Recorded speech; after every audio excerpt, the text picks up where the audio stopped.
tayo sigurado na si Luis yan, we cannot jump into conclusions, tita. We need to perform a DNA test. Hindi kay Luis ang bangkay. Kung buhay pa si Luis, nasan po siya all these years? Hindi ko rin alam, anak, yung sagot sa tanong mo. Pero sigurado ako na mabibigyan lang ng tamang pagkakataon, babalik siya sa atin. Pagdadasal ko po na bumalik na po ang tatay namin para matulungan niya po tayo. Dito na po si tatay. Sino mga batang to? Ako po si Luna at siya naman po ang ate Blanca ko. Dito muna sila dito na sa atin, tay. Marieta, pag kaya ko na, babayaran din kita ng upa. Ay, ngayon na alam kong kapus ka pa. Hayaan mo na yun. Sinabi mo yan, Marieta, ha? Sige, ikaw ang bahala sa kanila. Pero pag pumalpak yan, ikaw ang malilintikan sa akin. Punta kayo doon, may Hey! pagkain. Baka pwede tayo dun. Libreng pagkain? Hindi pa nakakahiya? Siya nga pala, ang kumadre ko si Priscilla, siyang may papiding program. Mabuti pa, sumama na kayo sa akin pag-uwi ko. Doon na kayo kumain sa bahay.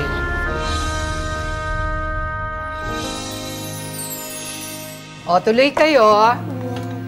Itong bahay ko. Ang laki naman po ng bahay niyo, Ma'am Priscilla. Salamat po at inimbitahan kami pumunta dito. Ako. Oo nga po! Parang sa TV ko lang talaga ito ito. Sa TV lang po talaga. Talaga itong mga batang ito. Luna! Iha. Mga bata, halika muna.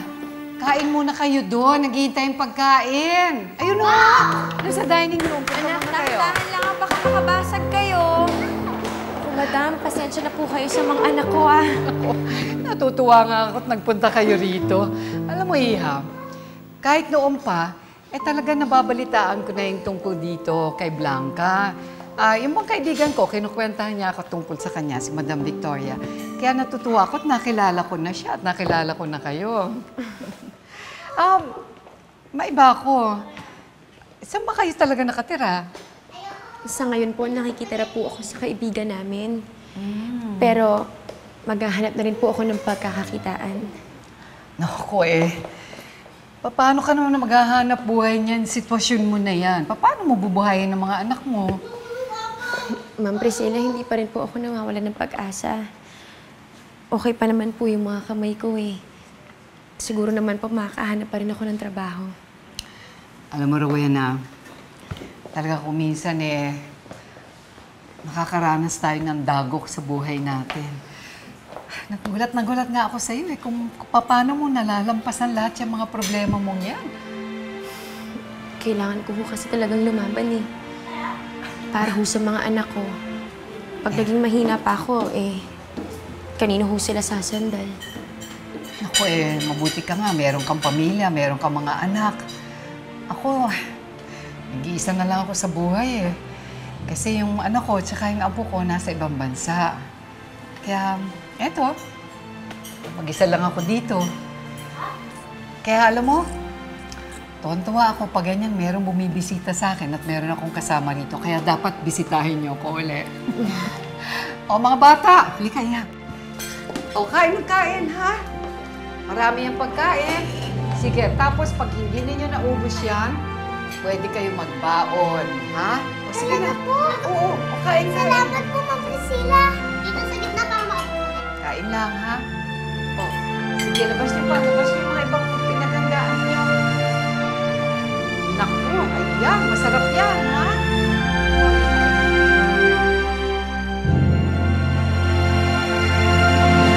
Wow! Kain o! Sarap naman ito! Sarap po. Pwede ba ako kumain? Oo naman, Topi. Para sa atin lahat yan. Sarap! Sarap naman. Hindi ko rin naman masisisi si Aling Doris kung sinisante niya ako.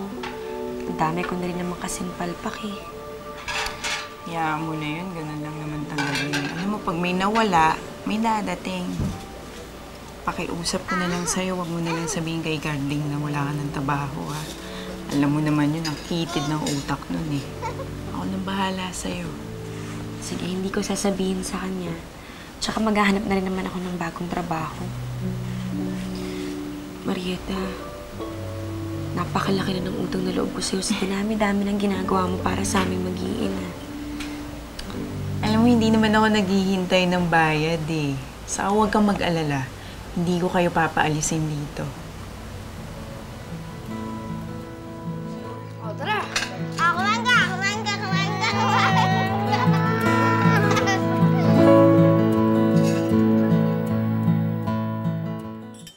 Alex, hindi mo na ako binibigyan ng update tungkol kay Luis. Tita, lagi ako nagmo-monitor ng police report. Pero wala po talagang balita eh. No, that's because the police you're talking to, they're incompetent. Hindi mo sila masisisi. 7 taon sila naghahanap. Nahalugong nila ang buong bayan. Pero wala pa rin si Luis, hindi na mahanap. I guess we just have to face reality. Kung buhay si Luis, bumalik na si Luis. Teka. Sumusuko ka na ba? Tatapatin kita, Divine. Mahal na mahal ko ang anak ko. At masakit sa akin ang sumuko. But we just have to move on. Lalo ka na. Anong gagawin mo? Buburuhin mo yung sarili mo? Hindi naman ho sa ganun. But you see, hanggat hindi ko nakikita yung katawan ng anak ninyo, I will never consider him dead. So kung ikaw, titigil ka na sa paghahanap, di ako na lang. Ako na ang bahala sa lahat.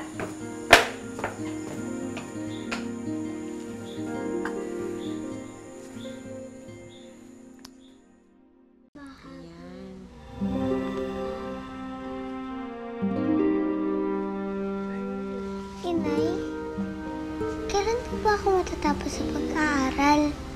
Kailan po ba akong pwedeng tumulong sa inyo? Kapag nakatapos ka na ng kolehiyo, yun, pwede ka nang tumulong sa amin. Matagal pa po yun.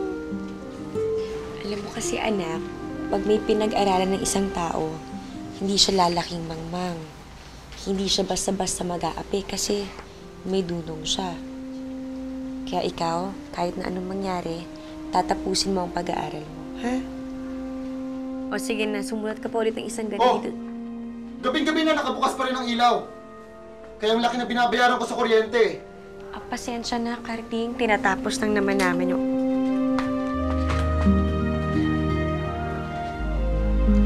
Nay, sa school ko na lang po gagawin to. Hindi. Ika, sumama ka sa akin. Gagawin natin ang paraan niyang assignment mo na yan. Kailangan matapos mo yan. Sige na, anak. Ulitin mo lang yan ulit. Yan. Sige. Ganda mo naman yung sulat mo. Okay. Luna, anak, naaral mo ba yung patinig? Parinig nga ako? Patinig. Mm. A, Mm. E, I, O, U. Naku, galing-galing talaga ng mga anak ko. Tandaan nyo, ha? Hindi hadlang ang kahirapan para hindi makatapos ng pag-aaral. Darating na ng panahon na ang pinag-aralan nyo rin ang hahango sa inyo sa kahirapan. Sige na, aral pa. Basahin mo yan, Luna, ha? Pag di mo alam, tanungin mo ko.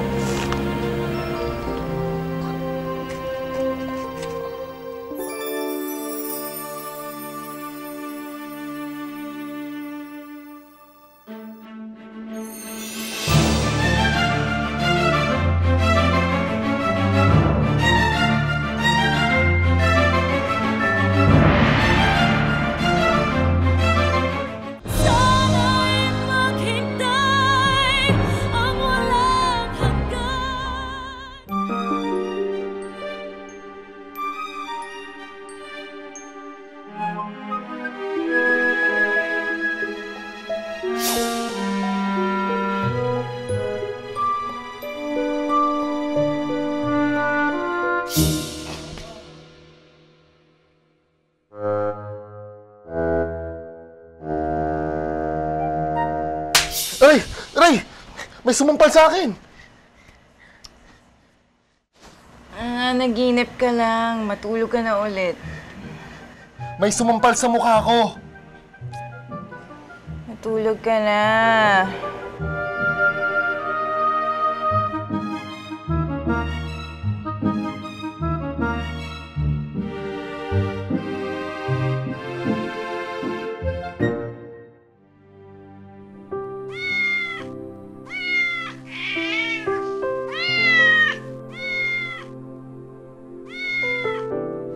Kawawa naman yung pusa, oh! Teka, kukuhaan ko. Kawawa naman eh. Kaya mo ba? Oo naman, sanay ako umakyat ng puno eh. Mag-iingat ka, Toti! Mag-ingat ka, ha?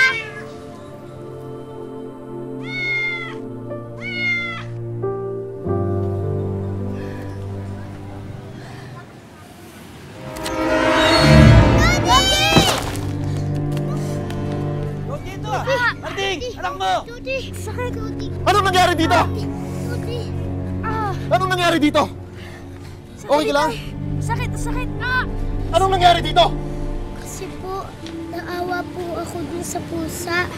Nasa puno po, tapos po, kinuha ni Toti. Lintik! Kung hindi dahil sa'yo, hindi sana nahulugan ako! Umalis kayo! Umalis kayong dalawa! Nadali kita sa center.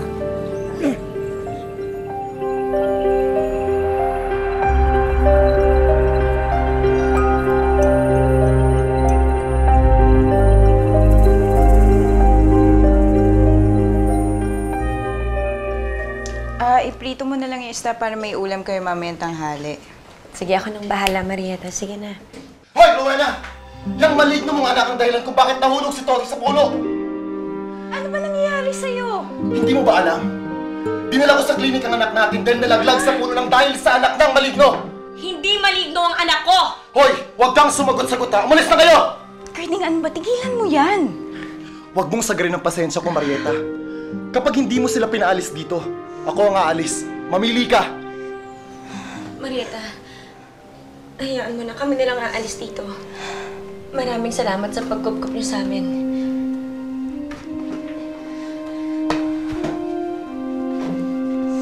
Huwag kang makasunod-sunod sa kanya. Pag nalaman ko na tumutulong ka sa kanila, maghihiwalay tayo. Tatandaan mo yan.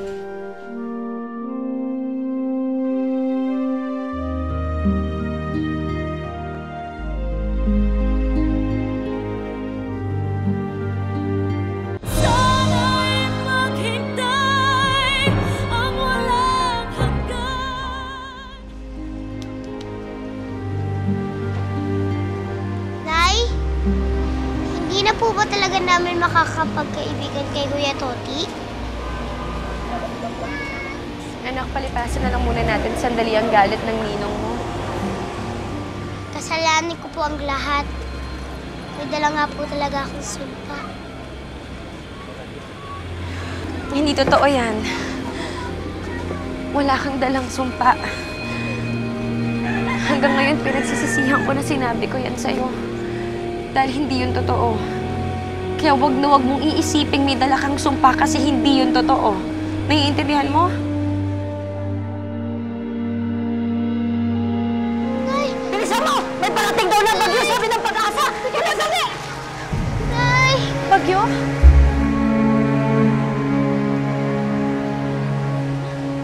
Nay!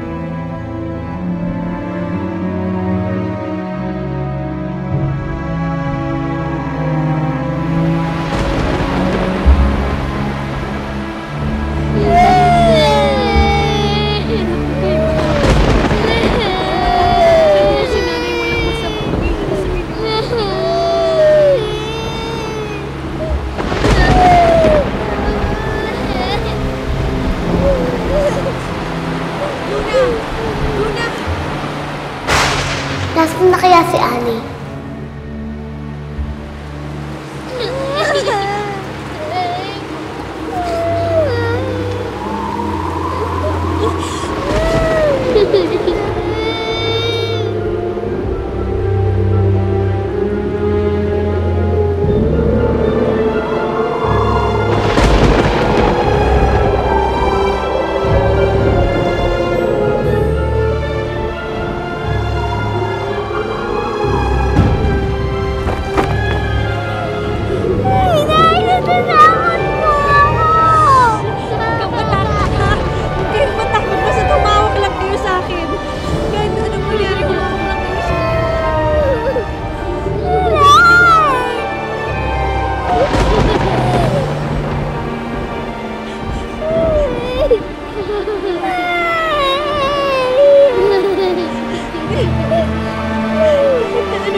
Patawarin niyo ko, mga anak.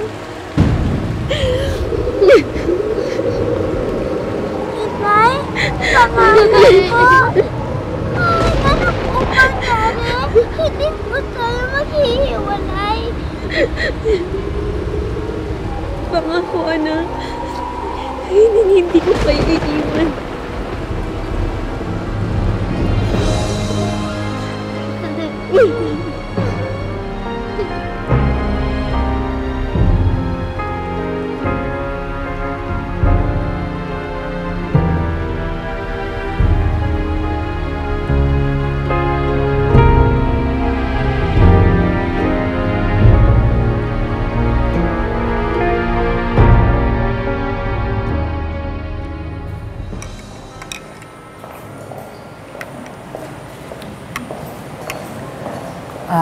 Nagtatampo ka ba sa akin? Dahil tumigil na ako sa paghahanap kay Luis. Divine, sa totoo lang, masakit sa akin ang nangyari. Mas masakit kung iisipin kung buhay pa siya. And yet, I can't see him. I understand completely, tita. Minsan lang po kasi hindi ko mapigilan mag-isip na sana bigyan niya tayo ng sign. Sana magparamdam naman siya sa atin kahit isang beses lang.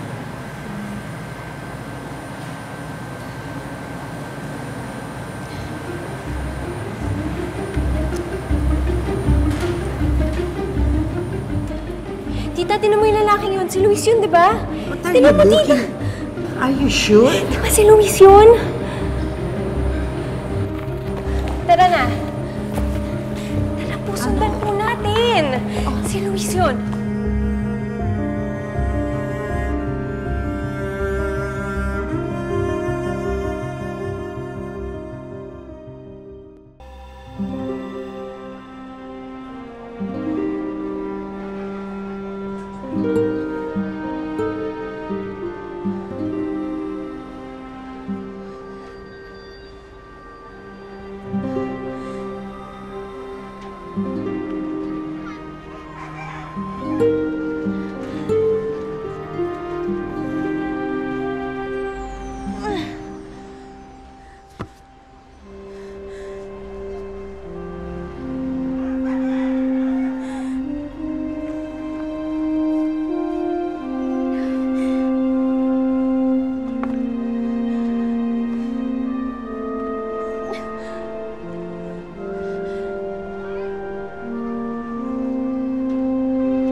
Bakit ang init mo?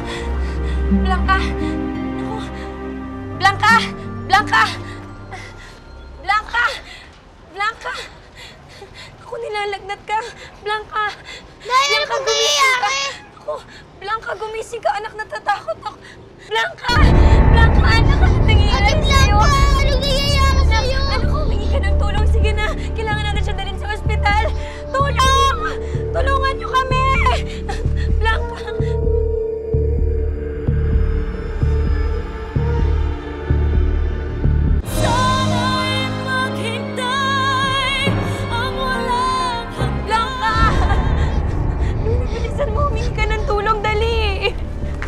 Blanca, anak!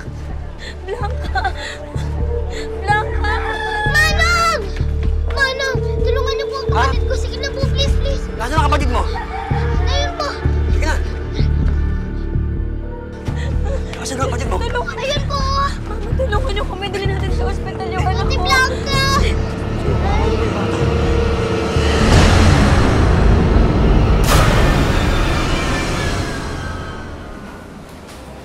Nay, kamusta na po kaya si Ate Blanca?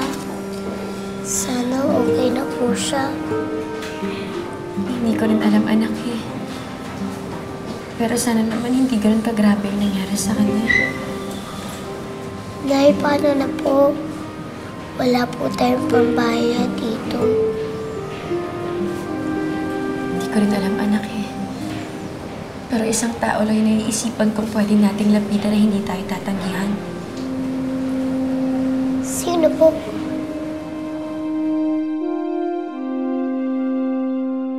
Luis? Divine! Excuse me. Divine, ano ka ba? Tawag ka ng tawag. Sir? Hindi pa siya lumilingon. Luis, di ba kailangan ko siya makaharap? Teka lang. Luis? Sorry. I thought you were someone else. Sorry.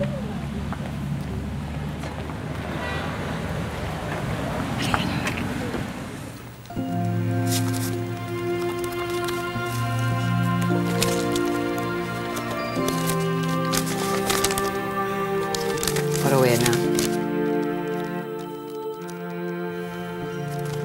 Ito yung pambayad sa ospital, ha? Huwag mong pababayaan si Blanca. Kung kailangan mo pa, huwag kang mahiyang bumalik dito.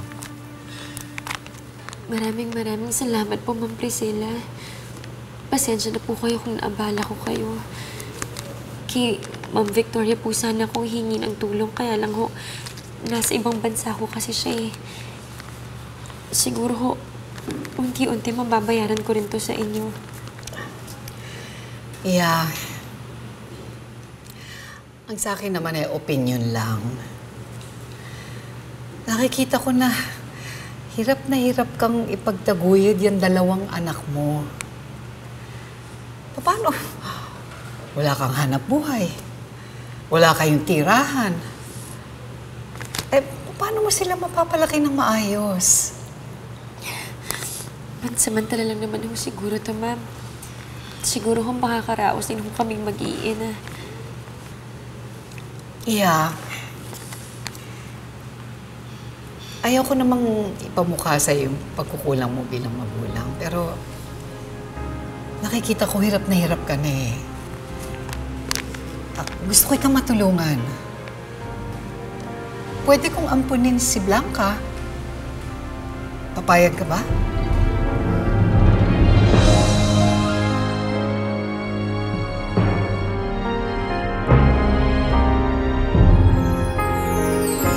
Nagkaroon po siya ng tinatawag na seizure na kapag madalas mangyari, nauuwi ito sa epilepsy at may kamahalan ng mga ire-reseta ko sa kanya. Pasensya ka na, pero kailangan natin gawin to. Dadalhin muna kita kay Ma'am Priscilla. Ipapaampun na kita. Kukunin na daw si Ate Blanca. Siguro kung mayaman lang kami, hindi na kami magkakahiwalay ng kapatid ko. Ngayong gabi, maluwag sa aking kalooban na tanggaping wala na siya. Paalam, Luis. Paalam, anak ko.